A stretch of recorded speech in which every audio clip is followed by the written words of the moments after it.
Opinião. Olá. A opinião desta semana dá prosseguimento à análise da execução ilegítima de indivíduos por motivação política, perseguindo o caso envolvendo o sequestro e o assassinato de 2 cidadãos japoneses. No episódio de hoje, trataremos da análise de 2 discursos proferidos pelo Conselho de Segurança da ONU acerca e contingencialmente aos ditos assassinatos. Para assentamento do tema, damos prosseguimento ao que se analisou na opinião número 2, totalmente dedicado à análise do discurso oficial japonês na figura do seu primeiro-ministro Abe, por ocasião da visita ao Oriente Médio, em função da divulgação da sua política internacional para a região, como o Japão pretendia atuar naquela região, momento em que foram analisadas 2 situações, uma de implementação dos ideais e a segunda de tentativa de compor, já depois do incidente de sequestro e assassinato de seus indivíduos, a situação, buscando a melhor conclusão possível.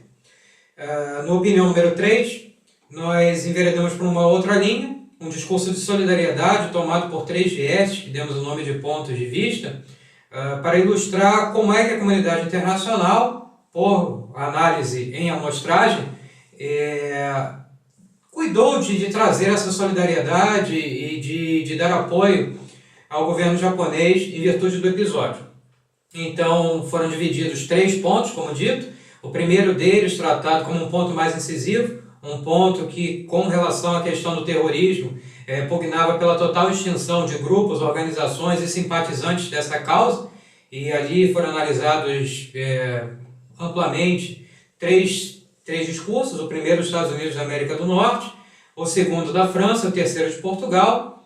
Um segundo grupo de pontos de vista foram analisados o discurso do Brasil e da Palestina, em que se reconhecia o ato como terrorista, denegava-lhe qualquer força de represália, qualquer legitimidade com relação à conduta para conseguir-se alguma finalidade, mas, no entanto, se omitia com relação ao tratamento a ser dispensado às organizações que praticavam os atos.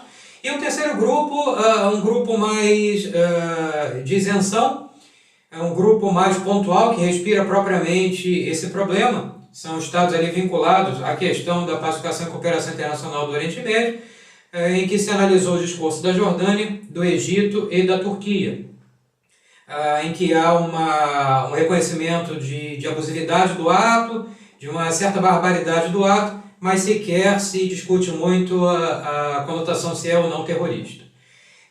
No discurso de hoje faremos um pouco diferente.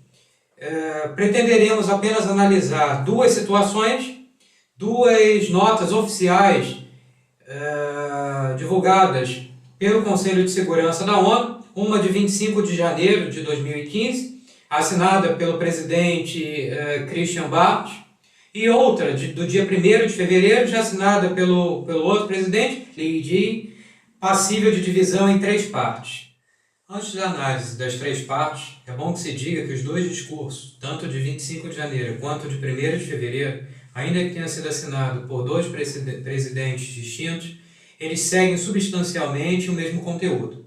De concreto, o que se modifica efetivamente é que no segundo discurso já não há mais a possibilidade de se resgatar com vida um refém, porque ele vem depois da execução do segundo e último refém à base desse incidente. Bom, de qualquer sorte, ambos permitem a divisão em 3 partes. Uma primeira parte de condenação do ato como terrorista e classificado diretamente como hediondo e covarde, e indiretamente como bárbaro e criminoso. Uma segunda parte dedicada a uma reação ou a convocação para uma reação proporcional à ofensa, advindo naquele discurso, nas entrelinhas do discurso, da persecução dos autores dos crimes e ao seu encaminhamento à justiça.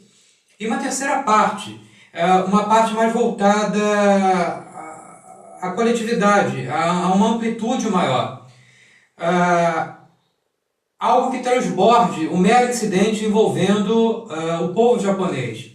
Na verdade, o Conselho de Segurança prega que cessem os atos de violência e que sejam libertados todos os reféns que estejam em poder do Estado Islâmico.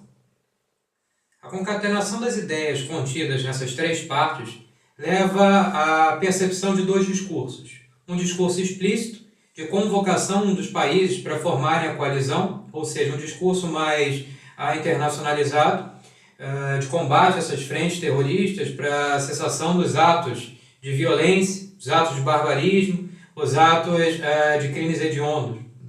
E nessa lógica, o discurso é bem mais direcionado também para o engajamento dos países do Oriente Médio.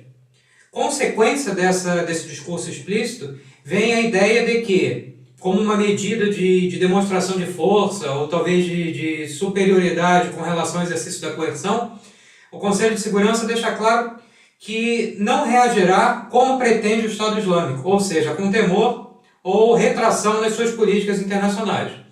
Dá mostras ao contrário, que pretende enfrentar com altivez a medida, impedindo, ou seja, se fortalecendo dos atos de violência que lhes são impostos pela força contrária.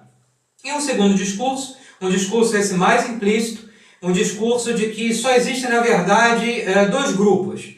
Aqueles que apoiam os atos de terrorismo, apoiam essas organizações tidas como descendentes ainda da Al-Qaeda, e outro grupo de contenção, um grupo de reação, um grupo de combate a essas práticas terroristas. Então, o que se percebe ali, de uma análise linear por indução, é que não há como ficar em cima do muro. As condutas elas vão levar os estados a se perfilarem a favor ou contra a luta de combate ao terrorismo. Num tom final, esses dois discursos, tanto o explícito quanto o implícito, eles andam no mesmo sentido dos outros discursos anteriormente analisados. Tanto o discurso japonês, quanto o discurso dos Estados Unidos da América do Norte, França, Portugal, Brasil, Autoridade Palestina, Turquia, Jordânia e Egito. Isso no que concerne a repulsa ao ato tido por ato de violência desmedida, um ato criminoso em si. Também a necessidade de se perseguir os autores do fato e o levarem à justiça. Então há uma concordância.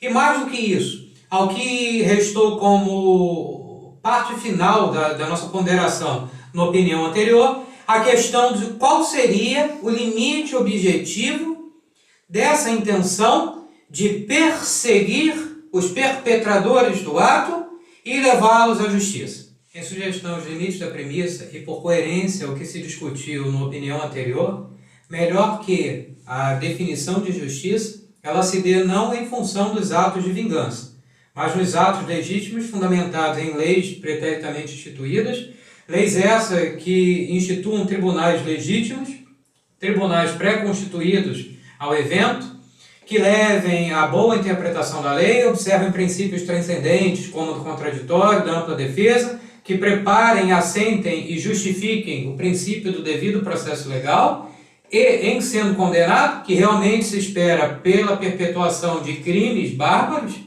que essa pena seja cumprida condizente com os princípios maiores da dignidade e da preservação do direito à vida como manutedores das liberdades individuais. Ou seja, que não sejam aplicadas penas severas e torturantes.